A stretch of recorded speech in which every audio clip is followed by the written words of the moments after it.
What's up, everybody? Today we got a little science experiment. We're talking about the mammalian diving reflex.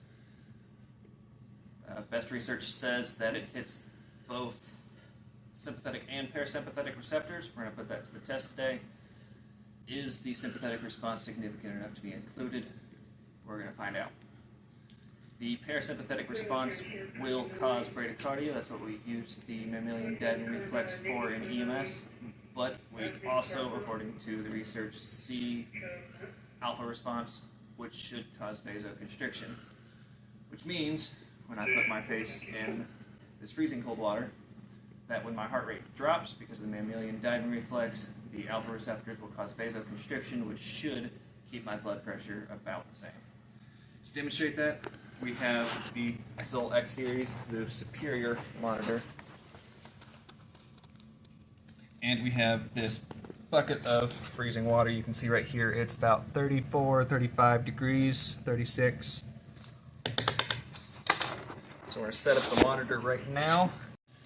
Alright, as you can see here on the X series is my baseline vitals. Before the test, everything's a bit elevated, heart rate's up, blood pressure's up.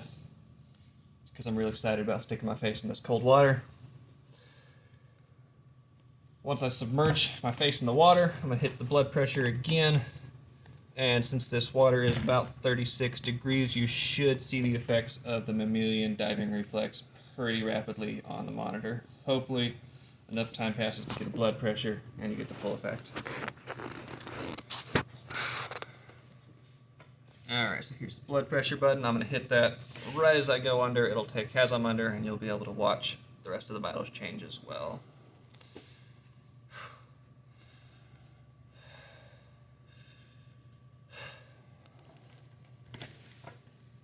Going? It's waiting. Reading in progress. All right.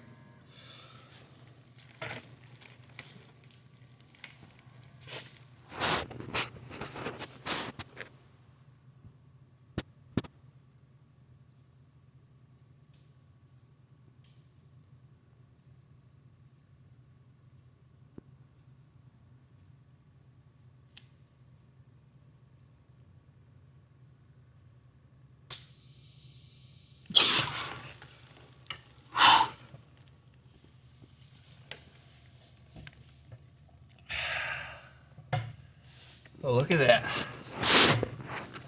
Where'd the heart rate drop to? 45. Alright. So there you have it. The mammalian diving reflex works. We got both sympathetic and parasympathetic response. Sympathetic response with the alpha receptors caused an increase in blood pressure, a very significant one at that, while the parasympathetic response caused bradycardia down to 45 beats per minute is what I hear. Although, well, yeah. So that's about it. Alright, we're back for round 3, because why not? I'm currently taking another baseline set of vitals. We're going to do another experiment. I have some expired vent tubing after raiding the EMS station. And this time we're going to find out how much holding your breath has to do with the mammalian diving reflex. I assume it has a lot to do with it, because that's kind of the whole point. But I'm going to use this as a snorkel. I'm going to go into the water. We're going to do the same thing again. Baseline vitals should be showing up now. We've got heart rate of 90, blood pressure 132/88. Doing a lot better than we were earlier. Alright. So, same thing, we're going to do the blood pressure. If one finishes, we might cycle another one. Other than that, let's get situated and see what happens.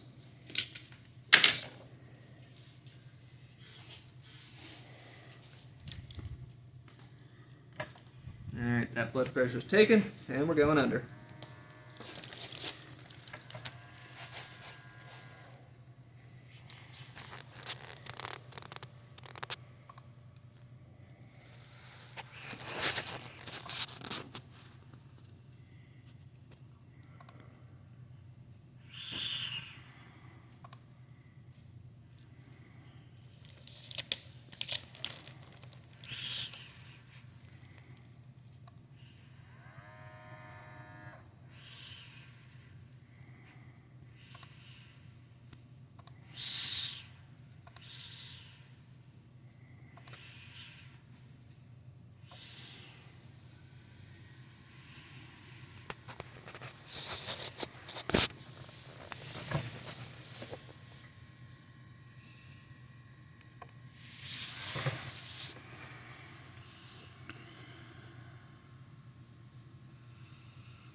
Alright, so interesting findings with the snorkel.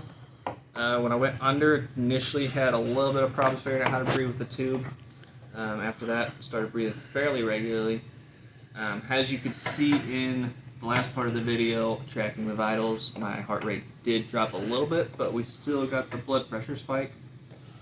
So apparently holding your breath does have a lot to do with the mammalian diving reflex. Don't know exactly why, got more research to do on that. But what we did realize is that when I was having a little bit of trouble figuring out how to breathe with the tube, my heart rate dropped consistently, and about the time I figured out how to breathe properly, it stayed about the same there, about 70 the entire time. So don't know why that happened. Definitely we still have the sympathetic response. Definitely didn't get the parasympathetic response we saw earlier. More to come.